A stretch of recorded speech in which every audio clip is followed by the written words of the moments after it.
everybody, welcome to today's home safari at the Cincinnati Zoo. My name is Carrie Ann and I work here in the interpretive department with some of our ambassador animals that you guys might have met on your visits to the zoo. Today we have Oakley with us. Oakley is an eastern screech owl. Owls are one of my favorite birds. They have a lot of really cool, unique features, and I'm gonna explain them to you guys today. So first off, you might notice even right now is the way his head spins around. So owls have a lot more vertebrae in their neck than we do, which allows them to spin their head pretty far around, all the way to look straight behind them, just like he's doing now. They typically see in different shades of gray or mostly black and white. So any type of light movement or any type of movement really at all will catch his attention. So that's why he's looking behind us right now. There's a lot of bamboo and I'm sure there's a few critters roaming around in there that he might be paying attention to.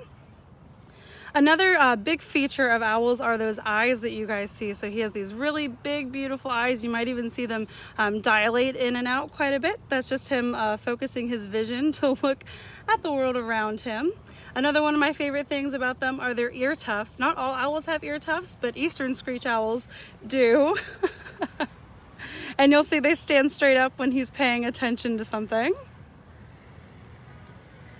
Another cool thing with these guys is you can even find them right here in your own backyard. Eastern screech owls are super common around here. They can come in all sorts of different shades, so they can be a really pretty light gray like this guy is, and some of them can even be a reddish color. It just depends. More often than not, this is the color scheme you'll see with them, maybe a little extra dark brown, as you can see along the back of those feathers there. They're also super, super fluffy. You might even see a few extra fluffy feathers poking out from under his wings right now. So he's about to go into molt, which is something birds do naturally. So if any type of damage happens to their feather or when it's time for a new feather to grow in, they'll molt out the old ones. They'll pull out or they'll just fall out so new fresh feathers can grow in. Feathers can't heal themselves like we can. If we get a scratch on our arm, it can scab over and heal, but bird feathers don't work that way, so they have to regrow in. There's definitely something behind us. He thinks a squirrel. It's super interesting. Now you might be wondering what they eat too. A squirrel is definitely not going to be on his menu. That's a little bit too big. These guys like to eat really small mammals like mice or anything like that. And they also love insects too. So they're actually great to have around your home. They can eat a lot of insects that we would consider pests, like even mosquitoes. And there's lots of good ways to draw owls to your home too. So these guys, like I said, they're found all around here. You can even draw them in by putting up a nest box in your house. Well, not in your house, sorry, in your yard. Don't put it in your house.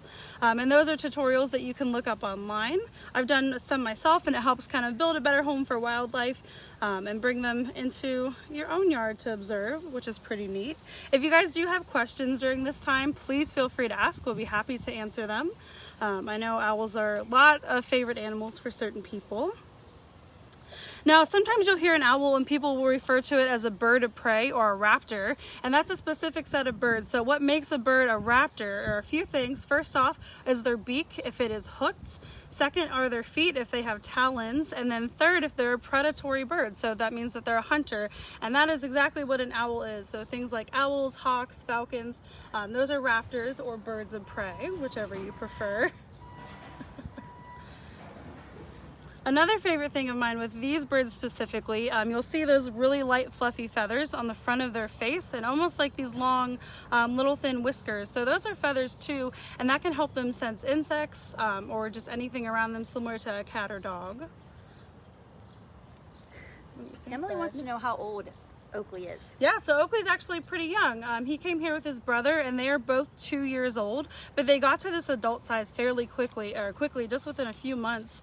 So most birds get to their adult size fairly quick, just because when they're small, they're pretty helpless. They can't fly or they haven't fledged yet, and they're really susceptible to predators. So they grow pretty quick, but he is about to turn 2 with his brother. And Gabe just asked, what are their predators? Yeah, so around here it could be anything from feral cats to skunks. Weasels can get these guys, dogs, really any bird that's bigger than them too, any predatory bird, especially when they're young and they're just learning to fledge out of the nest. That is when they're kind of at their most vulnerable for those type of predators. Sarah wanted to know how many babies they have at a time. Yeah, so they can typically lay anywhere from 2 to 3 eggs at a time. They do have a really high mortality rate, which means that a lot of the babies don't get through the first winter. It's kind of rough on them. And sometimes if there's not enough food, they'll even boot out the weakest or the tiniest sibling so the other owls can get more food. Carson asked how much he weighs. Yeah, so he's pretty light. He's less than a pound, less than half a pound really. So I kind of compare him to the weight of a sandwich. He does not weigh very much at all. Birds have to be super, super light to fly, and owls are no exception to that. Even most of their bones are hollow to help keep them super, super light. You might even notice during this, he'll go to the bathroom. He goes to the bathroom quite a bit. He does not want to hold on to any of that extra weight that could slow him down, because they are very agile flyers. Ruby asked how long they can live.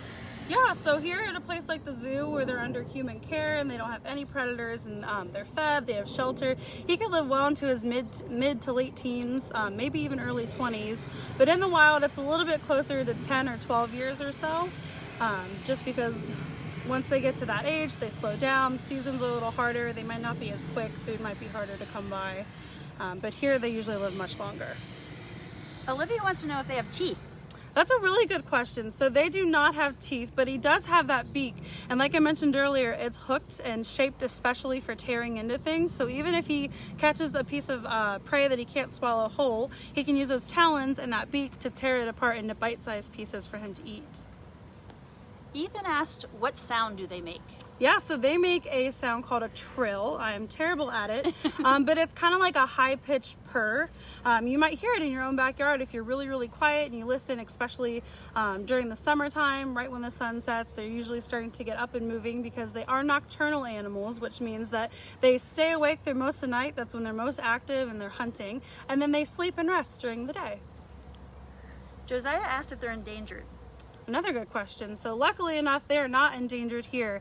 The best thing you can do to help keep it that way, though, is like I said, you could put up a owl nest box in your yard, or just leave lots of trees and any kind of plantation or forest area that you have that you can spare for these guys. That's how we can keep them that way.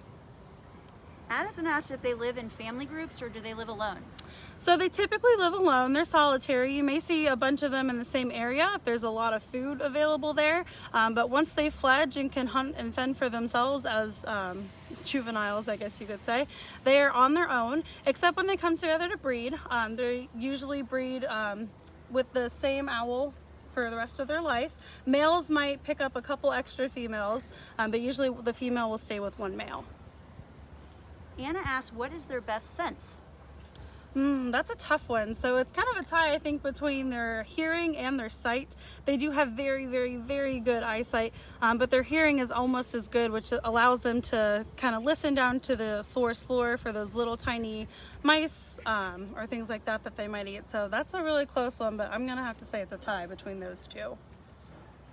Aaron asked, do their feathers change colors as they get older? So they kind of do. So when they initially hatch out of the egg, they are really gray and fluffy. They look like little cotton balls. And then as they get older, they'll start to get the more definitive patterns, those little stripes that you see in the ear tufts on top of their head, and then the white on their wing. They do start to develop those. If you look, it does look very, very similar to tree bark. They have excellent camouflage because of those feathers. Alyssa asked a great question. Are all owls nocturnal? That is a good question. So not all owls are nocturnal. This one is. Some of them are more awake during the day, so they're diurnal. And there are other owls that are actually more active at dawn and dusk, and they rest during the middle of the night and the middle of the day. Nora wants to know what his favorite food is. Ooh, for him, I'm definitely going to say it's mice. He'll munch on some crickets here or there, but mice seems to be his preferred favorite. And Wanda wants to know if they ever eat fish. That is a good question. So I have personally not seen a screech owl eat a fish. They're not really equipped to get wet while they're hunting. When they do get wet, it weighs them down a lot. Their feathers are so fluffy that they absorb a lot of water. That's also why you won't see them super active if it's raining. These guys want to stay dry so they can fly. Okay, Oliver wants to know, are there other owls that have those ear tufts?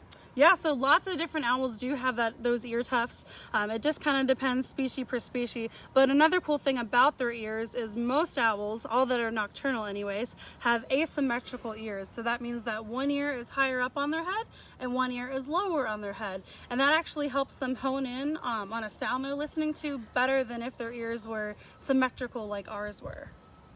A lot of people are asking, do these make good pets? Yeah, that's another really good question. So I personally would not recommend these guys as pets.